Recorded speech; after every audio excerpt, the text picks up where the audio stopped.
बिस्मिल्लाहिर्रहमानिर्रहीम। अस्सलाम वालेकुम। Welcome to my YouTube channel stitching studio. आज हम बनाएंगे बहुत ही खूबसूरत सा शोल्डर बैग। इसके लिए हमने फैब्रिक लिया है जिसे अच्छे से प्रेस करके फ़ोल्ड कर लिया है। इसके डायमेंशंस हैं हमारे पास 21 इंचेस इसकी लेंथ है और 12.5 इंचेस इसकी विड्थ है। इसी तरह से इसे फ़ोल्ड करेंगे, सेंटर से फ़ोल्ड कर देंगे और 10 इंचेस पे मार्क करेंगे विड्थ की साइड पे और 10 इंचेस ही लेंथ की साइड पे मार्क करेंगे। अब इन दोनों के सेंटर में जितना भी गैप है इस पर भी 10 इंचेस पे मार्क करते जाएंगे और एक गुलाई की शेप हमारे पास आ जाएगी। इसके बाद इन निशानों पे मार्कर की हेल्प से हम प्रॉपर गुलाई लगाएंगे और इस गुलाई पे अब कटिंग कर लेंगे। एक्स्ट्रा पीस को रिमूव कर देंगे और जब फैब्रिक हमने यूज़ करना है इसे खोलेंगे और ये हमारे पास हाफ़ सर्कल आ जाएगा इस तरह से। अब इस तरह से एक और हमने हाफ़ सर्कल लेना है। इसके लिए हमने एक और फैब्रिक लिया है, उसे भी प्रेस करके उसका एक जगह से मार्किंग कर ली है प्रेस से ही। इसे एज अ सेंटर यूज़ करेंगे, इन दोनों के सेंटर को इस तरह से मैच करेंगे और इस गुलाई पे अब कटिंग कर देंगे। इसका भी एक्स्ट्रा पीस रिमूव हो जाएगा और इसके बाद हमारे पास ये भी हाफ़ सर्कल आ जाएगा। अब इस तरह से हमने 2 लाइनिंग के पीस भी ले लिए हैं, 2 प्रिंटेड में हैं और 2 लाइनिंग के पीसेस हमने ले लिए हैं हाफ़ सर्कल की ही शेप में। अब इनकी पेयरिंग करेंगे, एक प्रिंटेड और एक लाइनिंग का पीस और एक प्रिंटेड और लाइनिंग का पीस, इनकी पेयरिंग इस तरह से कर लेंगे। ठीक है, अब इनकी मार्किंग करनी है। मार्किंग के लिए हमारे पास सेंटर ऑलरेडी मार्क्ड है इस तरह से।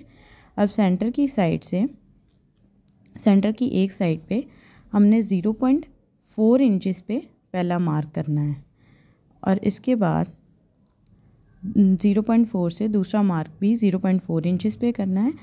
1.2 पे हो जाएगा और इस मार्क से अब 2 इंचेस पे एक मार्क लगाएंगे और इधर से भी 0.4 का गैप देते हुए 3 मार्क्स लगाएंगे। 0.4, 1.2 और 1.9 इंचेस पे मार्क करेंगे। इस तरह से फिर एक सेट बनाएंगे जिस पे 2 इंचेस के फासले से 3 मार्क्स लगाएंगे और 0.4 इंचेस का ही गैप होगा तीनों मार्क्स के दरमियान में। इस तरह से एक साइड पे मार्किंग कर ली है। अब दूसरी साइड पे भी यही हमने मार्किंग करनी है। तो इसका इस तरह से मैंने आपको बना के दिखा दिया, इतने मार्क्स लगेंगे। अब इसके बाद इन मार्क्स पे हमने छोटे छोटे कट्स लगा दिए हैं और इस तरह से इनके प्लेट्स बनाते जाएंगे। ये सिंगल पीस पे हम प्लेट बना रहे हैं।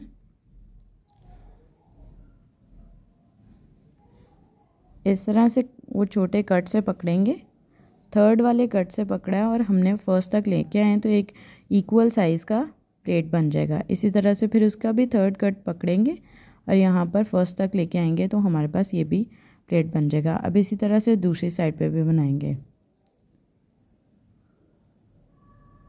सेंटर की साइड, दोनों साइड्स पे 2-2 मार्क्स थे और 2-2 इंचेस के गैप पे 2 सेट्स बनाए थे और हमारे पास 3-3 मार्क्स थे, जिसकी सेटिंग भी मैंने आपको प्रॉपर्ली दिखा दी है।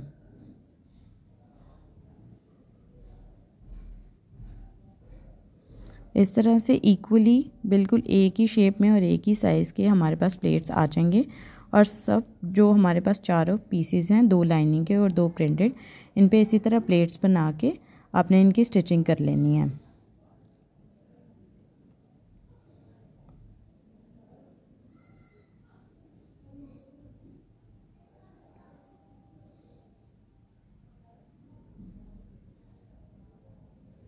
इस तरह से हमारे पास पीस की जो विड्थ है इसमें फ़र्क नहीं आएगा। अब जो हमारे पास प्लेट्स हैं इन्हें इस तरह से फ़ोल्ड करते जाएंगे एंड तक और इन पे अच्छे से प्रेस कर लेंगे ताकि ये शेप अप हो जाए।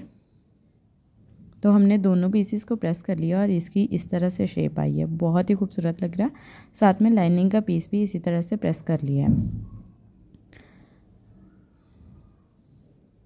अब इसके बाद हम एक ज़िप लेंगे जिसका हमने सेंटर मार्क करना है। सबसे पहले फ़ोल्ड करेंगे और यहाँ पर सेंटर मार्क करेंगे। ज़िप को एंड से कट नहीं करना।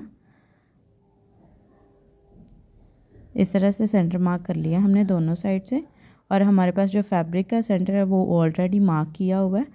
इन दोनों प्लेट्स के सेंटर में सेंटर है। ठीक है, यहाँ पर पेन अटैच करेंगे और ज़िप को उल्टा रख के हमने फैब्रिक को सीधा रखा है और इस तरह से ज़िप और फैब्रिक को अटैच कर दिया पेन से। और अब इस साइड पे हम इसकी स्टिचिंग कर देंगे।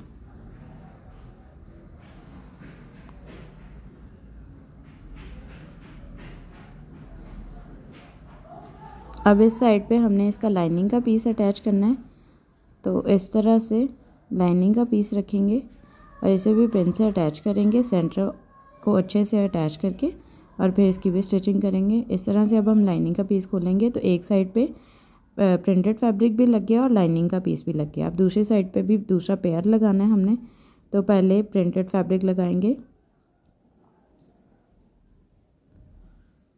और इस तरह से सबसे पहले आपने हमेशा सेंटर अटैच करने हैं और ज़िप को एंड से कट नहीं करना। और अब लाइनिंग का पीस लगाना है, तो इस तरह से दूसरी साइड पे हम इसे फोल्ड करेंगे और यहाँ पर सेंटर से अटैच करेंगे और लाइनिंग का पीस यहाँ पर भी लग जाएगा। तो हमारे दोनों पेयर्स जो हमने बनाए थे, जिनकी कटिंग की थी और प्रिपरेशन की थी, वो इस तरह से इस ज़िप के दोनों साइड्स पे अटैच हो जाएंगे। अब इसके बाद फैब्रिक के दोनों पेयर्स को ज़िप के दोनों साइड पे कर देना है आपने, और इस तरह से इसकी टॉप स्टिच करनी है ज़िप की दोनों साइड्स पे। टॉप स्टिच करने से पहले अपने फैब्रिक को अच्छे से प्रेस कर लेना है ताकि जो हमारी स्टिचिंग है वो नीटनेस के साथ हो।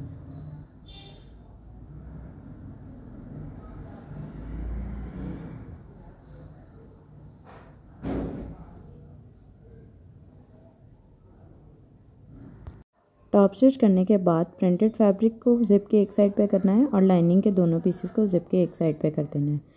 ज़िप की जगह से आपने सेंटर मार्क करना है और इसे पिन से अटैच करना है ताकि ये फिक्स रहे। अब इसी तरह से ज़िप को दूसरी साइड से भी, जो दूसरा एंड है हमारे पास, उसे इस तरह से फोल्ड करेंगे, दोनों पीसेस का सेंटर फिक्स करेंगे और पिन से अटैच कर देंगे। अब इस तरह से सारे फैब्रिक को फिक्स करेंगे और यहाँ पर नो स्टिचिंग एरिया छोड़ देंगे और बाकी सारी साइड्स पे एंड्स पे स्टिचिंग करनी है। बस जो ज़िप के दोनों एंड्स हैं, दो सेंटर्स हमने मार्क किए हैं पिन अटैच करके, यहाँ पर 1 इंचेस के डिस्टेंस को छोड़ के इस जगह पे भी 2 होल्स छोड़ने हैं। ज़िप की जगह पे दोनों साइड्स पे आपने 2 होल्स छोड़ने हैं और लाइनिंग के फैब्रिक पे भी नो स्टिचिंग एरिया ज़रूर छोड़ना है।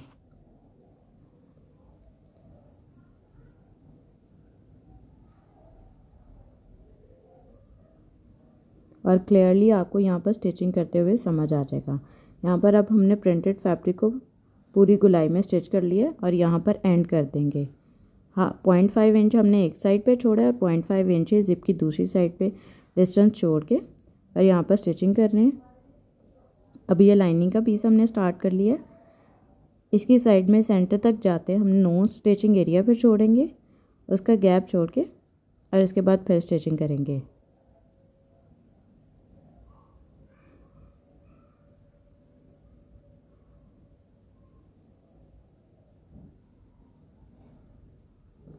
और यहाँ पर भी ज़िप से 0.5 इंचेस पहले ही हमने स्टिचिंग ख़त्म कर देनी है। और अब जिस साइड पे हमारी ज़िप का हुक है, उस साइड से हुक को खोलेंगे ताकि ज़िप सेंटर से खुल जाए।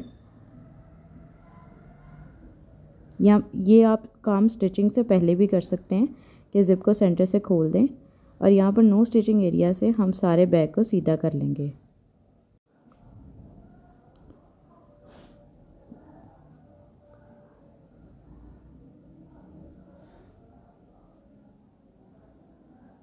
इस तरह से हमारा बैग प्रॉपर्ली रेडी हो गया है। अब यहाँ पर जो हमने होल्स छोड़े थे, यहाँ पर जो ज़िप के एंड है, ज़िप को बाहर निकालेंगे इस तरफ से, और दूसरी तरफ से भी इसी तरह से ज़िप को बाहर निकालेंगे। ज़िप को बंद करेंगे और अब जो हमारे पास लाइनिंग का फैब्रिक है, इसमें नो स्टिचिंग एरिया छोड़ा था, इसे पहले स्टिच कर लेंगे। और इसके बाद हमने एक फैब्रिक लिया है जिसके साथ फ्यूजिंग पेपर अटैच कर लिया है।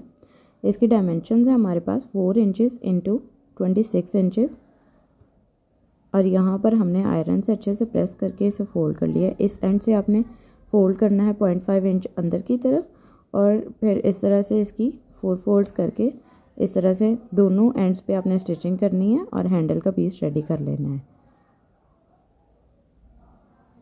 आपने लेंथ की साइड पे दोनों एंड्स पे स्टिचिंग करनी है, पर विड्थ की साइड पे स्टिचिंग नहीं करनी। उन दोनों जगह पे आपने होल्स ही रहने देने हैं। अब इस तरह से हमारे पास ये हैंडल का पीस रेडी हो गया। ये हमारे पास होल है इसका हैंडल का, और जो ज़िप का एंड था इसे होल के अंदर डालेंगे। इस तरह से इसे अच्छे से अंदर डाल के जितना भी होल है या फैब्रिक है जो अनस्टिच है उसे कवर करेंगे और इस एंड को अटैच कर देंगे। हैंडल को बैक के साथ अच्छे से अटैच कर लेना है और स्टिचिंग प्रॉपर्ली करनी है। इसी तरह से दूसरी साइड का भी हैंडल का दूसरा एंड भी बैक के साथ अटैच करेंगे और ज़िप को उसी तरह बाहर निकालना है। सो इस तरह से हमारा बहुत ही खूबसूरत सा बैग रेडी हो गया है, जो कि दिखने में बहुत अच्छा लग रहा है। इसकी शेप, इसका डिज़ाइन, इसका कलर बहुत ही खूबसूरत है, जो कि बिल्कुल ही न्यूली डिज़ाइन है और पूरी टेक्निक और टिप्स के साथ मैंने आपको समझाया और बताया और बना के भी दिखाया है। तो अगर आपको वीडियो अच्छी लगी हो तो वीडियो को ज़रूर लाइक कर दीजिएगा और चैनल को ज़रूर सब्सक्राइब कर दीजिएगा। Thank you so much for watching the video. अल्लाह हाफिज़।